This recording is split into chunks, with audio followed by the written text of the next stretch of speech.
Prezados amigos, neste horário das 18 horas, no Lar Fabiano de Cristo, vamos recolher nossas reflexões em torno do Evangelho segundo o Espiritismo, no capítulo 20, nos itens 2 e 3, que trata do tema Os últimos serão os primeiros. Esta parábola de Jesus fala a respeito do salário dos trabalhadores para a sua vinha. Tendo Jesus falado por parábolas, disse na convenção de trabalhadores que pagaria 1 denário a cada um por dia, e ele mandou esses para a sua vinha. Depois da terceira hora do dia, num outro momento, vendo outros que se conservavam nas praças, sem fazer coisa alguma, também propôs a mesma coisa, para irem trabalhar, para receber o salário. Depois saiu na 6ª hora e na 9ª hora e fez o mesmo. Depois, saindo ainda na 10ª hora, encontrou ainda outros que estavam desocupados e disse: por que permaneceis aí o dia inteiro sem trabalhar? E disseram eles que ninguém tinha assalariado a esses. Então Jesus propõe-lhe também trabalhar na vinha. Foi aí então que dos últimos até os primeiros, Jesus propôs pagar o mesmo. E isso pareceu estranho, principalmente àqueles que foram em primeiro lugar, achando que deveriam receber mais. Mas o dono da vinha propôs o mesmo pagamento de 1 denário por dia, seja para aqueles que começaram primeiro ou para aqueles que começaram por último. E é esta passagem que ele diz: os últimos serão os primeiros e os primeiros serão os últimos, porque muitos são os chamados e poucos os escolhidos. Parece-nos que quando Jesus nos diz que os últimos serão os primeiros e os primeiros serão os últimos, ele está se referindo que Deus considera todos iguais. Não importa que seja em primeiro ou se seja em último. Não existe uma escala escolar de premiação. Não é disso que ele está falando. Ele está falando de um pai que vai oportunizar, respeitando os momentos de cada um.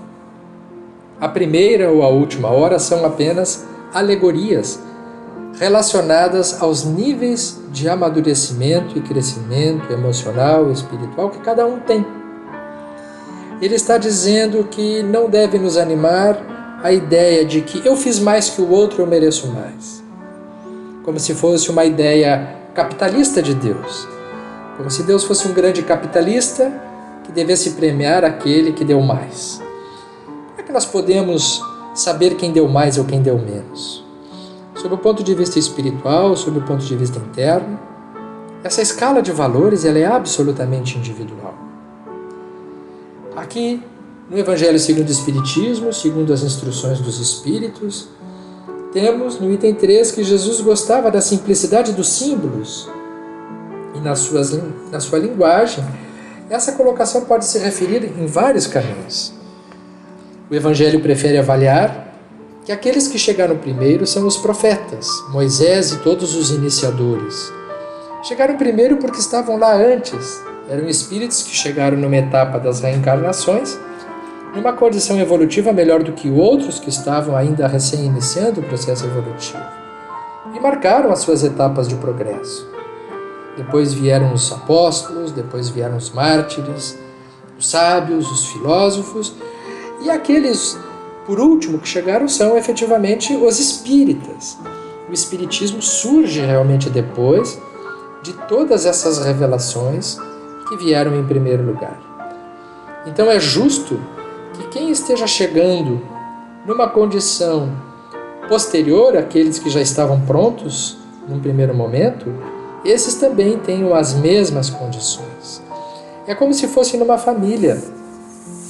Filhos que nasceram em primeiro lugar e tiveram direito ao estudo e às condições de educação e de dignidade por parte dos pais.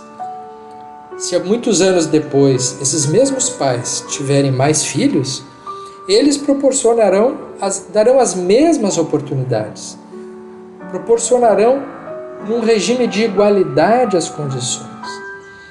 Não poderão fazer diferenças no sentido de darei mais para o primeiro filho que nasceu primeiro e darei menos para os filhos que nascerem depois.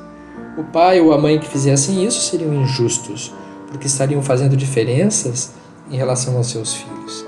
Da mesma forma, Deus, em relação a todos nós, que estamos nesse momento como espíritas, tendo pela primeira vez as condições, talvez no nosso ponto evolutivo, de entender determinadas verdades, determinadas reflexões que há alguns séculos antes nós não teríamos. Então nós éramos aqueles que estávamos nas praças. Mas estar nas praças não significa estar de má vontade. Significa estar simplesmente ainda sem ter a maturidade para entrar em contato com as responsabilidades do processo evolutivo.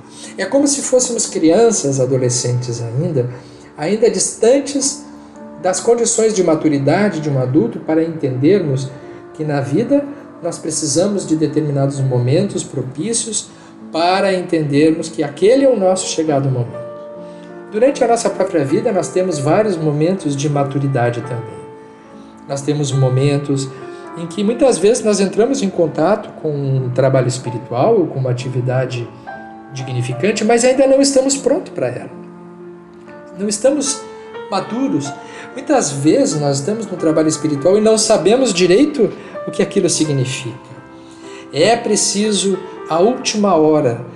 A última hora pode dizer respeito também a um estado interno de maturidade suficiente para que a gente saiba o que está fazendo no lugar onde a gente está. É assim que o descobrimento e o grande avanço das nossas condições internas é que serão os norteadores do nosso progresso. É por isso que Jesus, quando ensina, através da parábola dos últimos serão os primeiros, falando-nos dos trabalhadores da última hora, ele está nos falando de um Deus justo e bom, de um Deus misericordioso, de um Deus amoroso, que espera por nós, que está esperando pela nossa boa vontade, pelo nosso crescimento, pela nossa maturidade. E assim nós também precisamos ter conosco esta paciência, esta comiseração, mas também sem perder de vista a nossa necessidade de fazermos esse grande trabalho interno na direção dos propósitos superiores relacionados à nossa vida. Esta a belíssima mensagem que Jesus nos deixa, os trabalhadores da última hora, nos falando que os últimos serão os primeiros e que esse Mestre possa continuar conosco, nos dando os recursos que necessitamos para nos sentirmos bem-vindos ao trabalho da vinha desse Pai justo e bom. Que todos possamos merecer esta grande bênção. Que assim seja.